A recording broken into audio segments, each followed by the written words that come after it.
Je redis, parce que nous, on n'a rien à cacher là-dessus. Bonjour. Vous avez entendu le président de l'agglo du Gard rhodanien qui nous dit « on n'a rien à cacher à propos du domaine de Bresse ». Oui, et pourtant, lors du dernier conseil d'agglo, peu de réponses, trop peu de réponses ont été données aux élus de l'agglo, notamment à propos des questionnements de Éric Ajas, le lit de Verfeuille, lors de ce conseil. Nous avons encore quelques interrogations et remarques sur cette concertation et son bilan. La première, c'est le document de concertation, où nous continuons à parler de projet et non de régularisation. Les bâtiments principaux sont là et vous souhaitez régulariser une activité dans des bâtiments dont le permis a été annulé par le tribunal administratif, je vous le rappelle. Le projet a soi-disant été revu à la baisse, mais une fois le PLU modifié, nous savons tous que le maître d'ouvrage, le URL de Bray, pourra alors revenir sur son idée première et représenter un permis de 100 chambres. Que dire du lodge des mariés, construit dans le domaine privé de la commune de Goudargues sans aucune autorisation et pourtant dessiné sur la parcelle du propriétaire sur le document par l'architecte? Pourquoi toutes les contributions n'ont-elles pas été jointes au bilan comme cela avait été le cas lors de la première phase? Pour nous, il faut revoir et représenter un bilan avec l'ensemble des contributions. Nous souhaitons donc le report de cette délibération. Si le report n'est pas accepté, je demanderai alors que le vote de cette délibération soit fait à bulletin secret. C'est qu'il n'y a aucun intérêt général. Déclarer ce projet d'intérêt général est la seule méthode avec une enquête publique qui permettrait de modifier le SCOT. C'est d'ailleurs pour cela que c'est présenté ainsi. Et vous parlez de tourisme quand il faut parler d'événementiel, principalement mariage et réception. Mais encore une fois, seul le tourisme peut justifier de cet intérêt général. Ce qui n'est pas le cas pour l'événementiel. Comment pourront-ils faire loger des mariés et leurs invités en même temps que des touristes lambda? L'intérêt général, si, aujourd'hui, effectivement, sur le tourisme, c'est important. Les chiffres de 2023 ne sont pas encore consolidés, mais on a une augmentation de 4,5% qui n'est pas due à juillet-août, parce qu'en juillet-août, on a eu plutôt une baisse de la fréquentation. Vous avez entendu comme moi. Beaucoup de questions sans réponse, et une réponse nébuleuse sur l'intérêt général, le tourisme. Moi, perso, j'ai rien compris. J'ai rien compris à ce qu'il a dit. Il a sorti les chiffres sur le tourisme, etc. Pour moi, c'était complètement nébuleux. Et puis, à la dernière question, un miracle s'est accompli. Écoutez. La troisième et dernière remarque concerne les contributions. Elles sont présentées de façon trompeuse, encore une fois, dans la délibération. Nous avons d'un côté des observations favorables et de l'autre celles qui s'interrogent. Pourquoi ne pas avoir mis directement défavorable? La délibération n'est pas représentative et trompe le lecteur. Et le fait que le mot favorable, défavorable, si j'ai bien compris, ne soit pas présent, effectivement, vous avez raison. Moi, je vous propose simplement de le rajouter. Vous avez raison, il aurait dû avoir écrit son défavorable, c'est pas écrit. Donc, je vous propose qu'on le mette en tout cas sur la délibération telle qu'elle est. Ah ben quand même, il était temps d'écouter les demandes de l'élu de Verfeuille et aussi les questions des autres élus. Et comme quoi? Je redis, parce que nous, on n'a rien à cacher là-dessus. Mais quand même, quand Ray évoque le jeu concours du domaine de Bresse, voilà ce qu'il dit. Déjà sur l'histoire du jeu concours, et c'est pour ça qu'il n'y a pas tout qui est joint, nous, ça a été fait sans aucune concertation avec nous, avec l'agglomération. Et donc c'est pour ça que ça a été enlevé. Toutes les mails qui étaient positifs, qui étaient favorables au projet et qui se référaient à ce jeu concours ont été retirés pour ne pas en tenir compte. Donc il y en a 109 qui ont été enlevés, et c'est dit dans la délibération. Quoi? C'est tout? Le débat public, la consultation publique, c'est quand même sa responsabilité. Et le fait qu'un opérateur privé tente de polluer cette consultation publique, ça ne le choque pas plus que ça. J'aurais espéré une réaction beaucoup plus vive face à cette situation, comme il avait eu en début d'année avec Éric Ajas. Ce qui a été surprenant lors de ce conseil d'agglo, c'est le silence assourdissant du maire de Goudargues, Fred Malheur. Lui qui a été assez agressif lors du dernier conseil, D'ailleurs, rappelez-vous. Mais je viens me mêler des affaires de Verfeuille, moi. Je viens mettre mon nez dans mes petits papiers de Verfeuille. Et là, il n'a pas pipé mot. Il est resté quoi? Il devait être faune, ou bien il avait la gorge sèche. Ben, disons que c'est souvent la sécheresse à Goudargue, n'est-ce pas? Mais tout de même, certains élus ont réagi, et notamment Sophie Guigue de Salazac. On approuverait une délibération pour laquelle 589 personnes sont défavorables au projet. Ça interpelle quand même, c'est pas une marge, 589 moins 22, enfin bon, 500 et quelques, ça interpelle quand même. Et puis il y a aussi Laurent Nadal, le maire de Cavillargues. À la page 12, sur la concertation, il y a marqué sur la situation actuelle du domaine. On voit que c'est actuellement un support d'activité agricole avec des parcelles de vignes, olives, lavandes, luzerne. Bon, ces activités ne suffisent plus à faire vivre le domaine. Dans acte.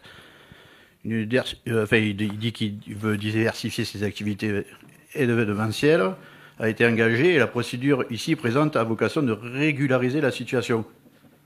Ça veut dire qu'en ce moment, je vois un premier mariage s'est tenu à partir de 2020 dans un endroit où normalement on fait des activités agricoles. C'est ça? Oui. Ah bon? On demande des renseignements, mais moi je suis surpris par cette phrase-là. Les gens, ils ont commencé des événements dans des endroits où on doit faire ramasser des raisins, ramasser des olives, ramasser la lavande et des luzernes. Moi, ce que je voulais pas, c'est que... Enfin, moi, personnellement, je parle pour ma commune. Hein.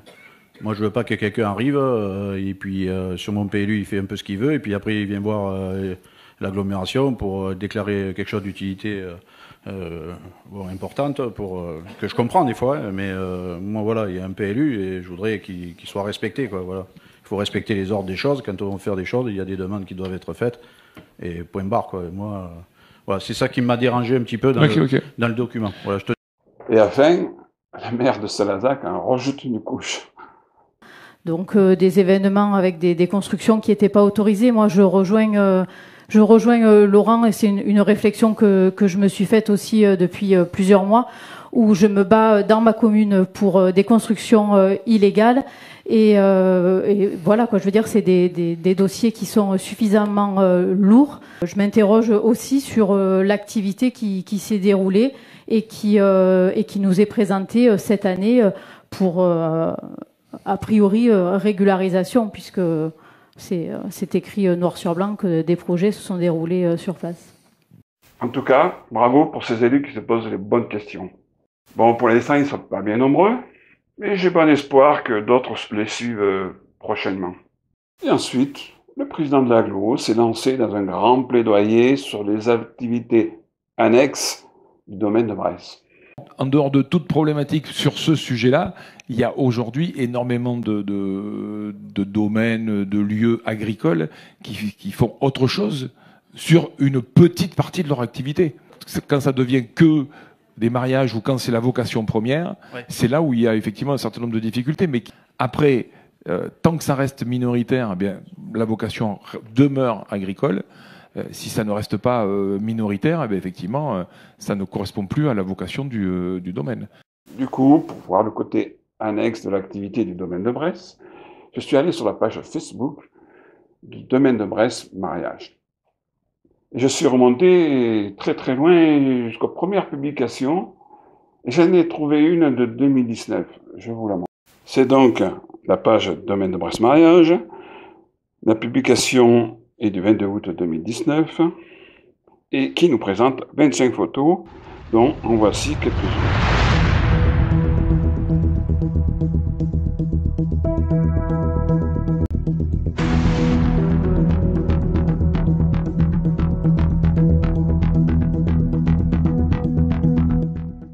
Et vous savez qu'à l'époque, c'était considéré comme une exploitation agricole. Même à Châteauneuf-du-Pape, ils n'ont pas ça. Oui, mais comme vous savez... Je redis, parce que nous, on n'a rien à cacher là-dessus. Et puis, sur l'activité soi-disant annexe de l'exploitation agricole, on m'a fait passer 2 échanges de courriels avec des demandes de réservation et les réponses du domaine de Bresse. Voici une réponse du domaine de Bresse concernant les week-ends.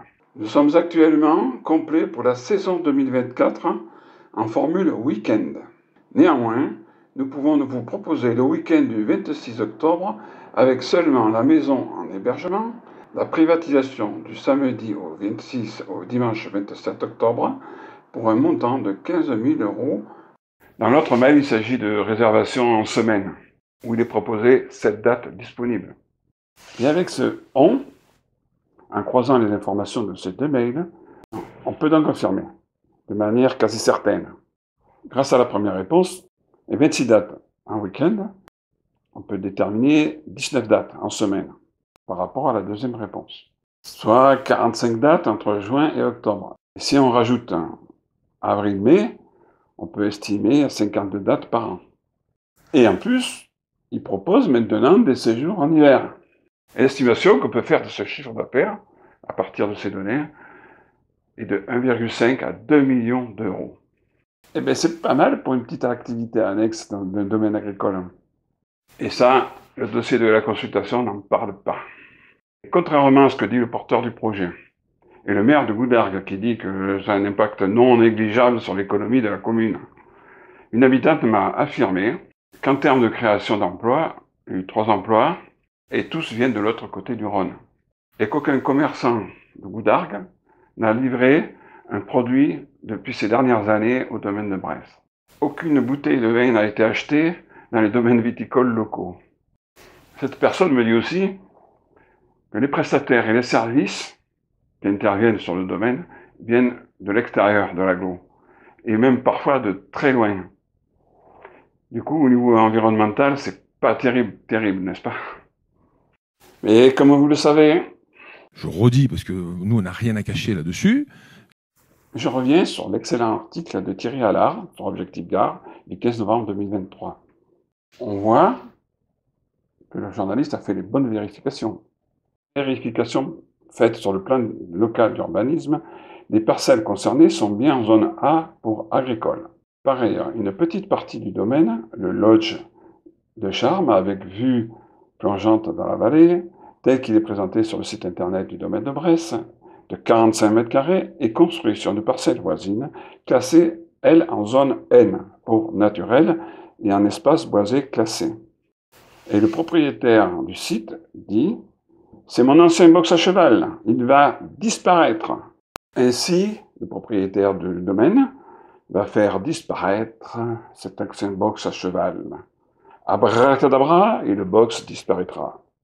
Alors, par curiosité, l'autre jour, j'ai pris ma voiture et je suis allé faire un tour là, vers le site de Verfeuille, Goudargues, etc. Eh bien, le box, il est toujours là. Il n'a pas disparu pour autant.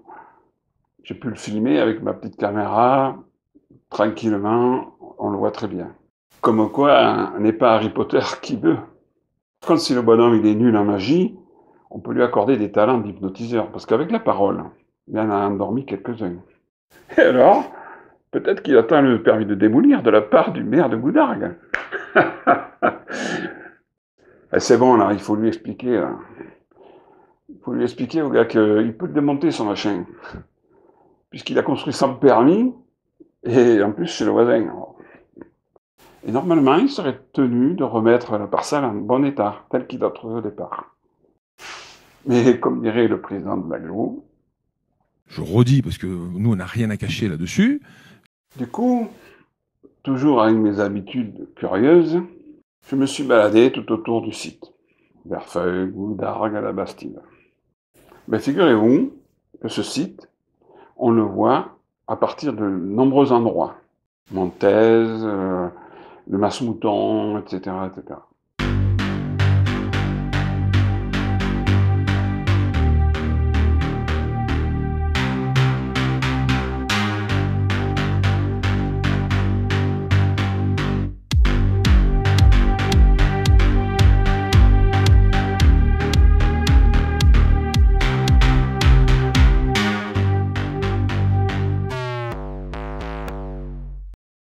Alors que sur le document de la première concertation, le porteur de projet prétend vouloir, je cite, supprimer toute visibilité de nouvelles constructions depuis la plaine. Eh bien, je ne sais pas comment il va faire. Parce que pour masquer tout ça, il y a du boulot. Hein. Ou alors, encore une fois, c'est un tour de magie. Alors j'imagine qu'en soirée, quand la fête bat son plein, la musique, etc., on peut imaginer ce que subissent les riverains. Et puis, il y a tous les va-et-vient des véhicules qui vont à ce domaine de Bresse. Et à chaque événement, c'est plusieurs centaines de véhicules qui circulent dans ce chemin. Des bus, des camions, des véhicules particuliers, etc., etc. Je suis allé me balader avec ma voiture jusque là-bas, jusque devant le portail du domaine de Bresse. Et on le voit, il n'est pas du tout adapté à recevoir autant de véhicules, surtout quand les fêtards arrivent tous en même temps. D'ailleurs, j'ai réussi à capter une petite vidéo d'un compte Instagram de quelqu'un pour un mariage, où on voit les fêtards avec leur voiture sur la petite route qui mène entre Goudargues et la Bastide.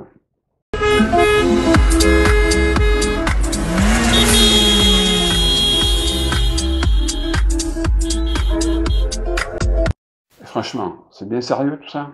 Et puis il y a un autre détail.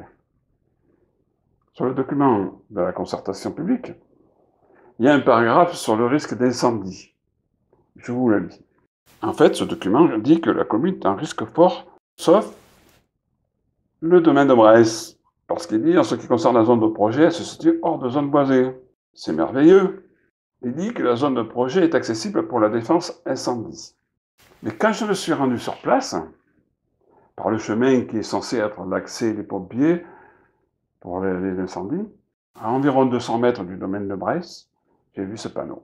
Et oui, en cas d'incendie, comment évacuer une centaine de personnes qui sont sur le domaine de Bresse pendant que les pompiers sont en train d'intervenir sur ce chemin?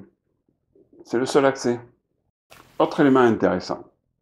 En lisant le document de la concertation, on peut lire « La société EARL de Bresse, domaine de Bresse, souhaite développer un projet touristique structurant où le dit Bresse de la commune de Goudargues. » Sauf que, à ma connaissance, ce n'est pas le ARL de Brest, c'est l'entreprise agricole qui est propriétaire des parcelles, qui sont concernées par cette modification du PLU. À ma connaissance, et de sources sûres, le propriétaire des parcelles, c'est une société qui s'appelle Domaine de Bresse Événements. Et cette société n'a qu'un seul but, organiser des événements et notamment des mariages. Et d'ailleurs, cette société avait été créée en 2019 déjà, donc dès le début des mariages. Ce n'était donc pas l'entreprise agricole qui organisait ces mariages. Et pourtant, c'est cette entreprise agricole qui est nommée dans ce dossier. Et là, ça change la vision des choses, n'est-ce pas? En effet, comment une société peut porter un projet sur des parcelles et des bâtiments qui ne lui appartiennent pas? C'est balèze quand même. Et on comprend bien que si c'était la SAS, Domaine de Bresse, Événements, qui était cité sur le document de consultation, on aurait beaucoup de mal à lui trouver un intérêt général à ce projet, n'est-ce pas? Et de fait, cette consultation, elle est vraiment faussée. Pour moi, elle est nulle. Mais comme le dit si bien le président de l'AGLO, je redis, parce que nous, on n'a rien à cacher là-dessus.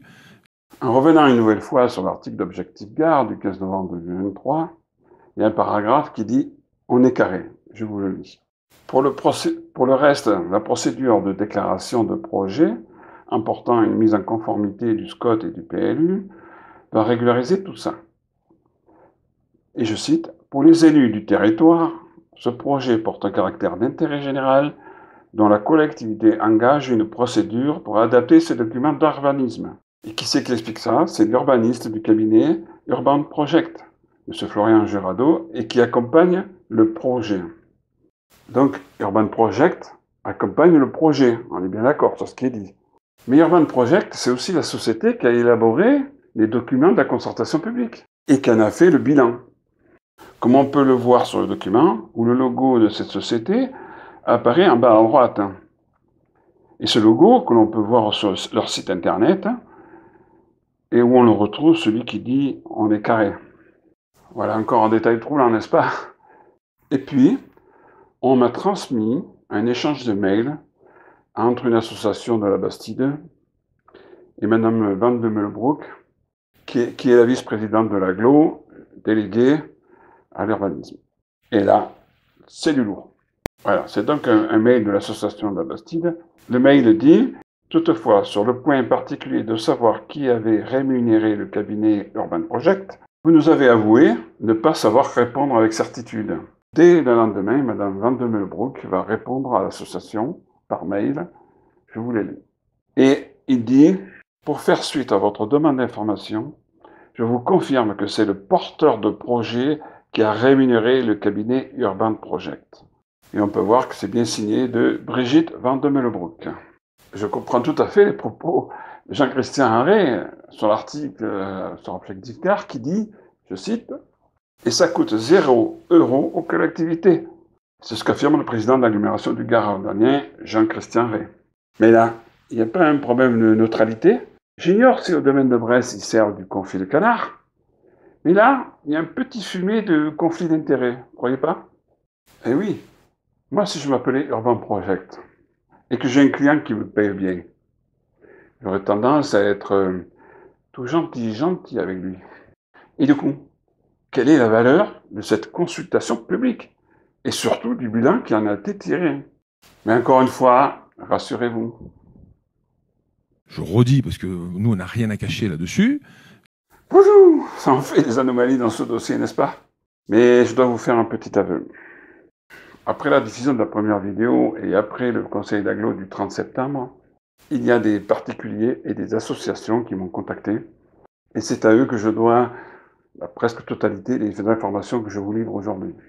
Ce sont des citoyens qui défendent la nature et leur qualité de vie. Leur opposition à ce projet est largement justifiée, n'est-ce pas? Ils me l'ont dit, ils ne lâcheront rien. Et d'ailleurs, lors du conseil d'agglomération du 30 septembre, ils se sont manifestés. Quand je visionnais avec passion le conseil d'agglomération de ce jour-là, et d'ailleurs, je vais vous le refaire. De 20%, soit un prix hors taxe de 33 978 €.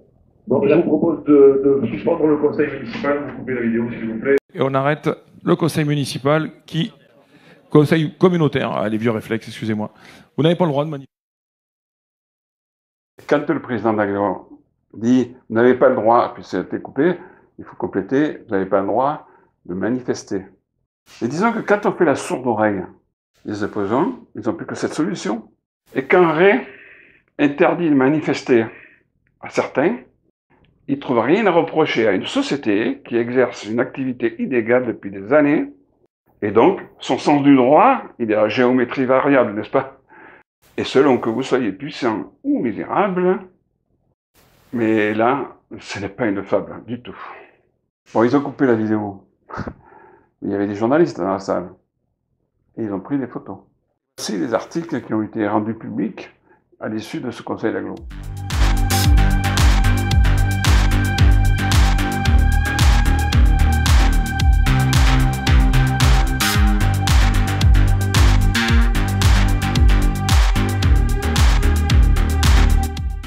On voit sur les photos que les manifestants avaient des panneaux avec des slogans très révélateurs. Je vous les lis. Plus de non que de oui. Synthèse trompeuse. Intérêt général avec un point d'interrogation. Ressources en eau avec point d'interrogation. La justice devrait intervenir. Et que font les pouvoirs publics? Etc., etc. Et moi, je dis bravo. La balle est dans le camp des élus de l'agglo maintenant. Et moi, je leur dis, réfléchissez à ce que vos administrés vont penser si vous validez ce dossier. Et à environ 18 mois avant les élections municipales, je ne sais pas si c'est bien opportun. Mais n'oubliez surtout pas... Je redis, parce que nous, on n'a rien à cacher là-dessus. Je redis, parce que nous, on n'a rien à cacher là-dessus.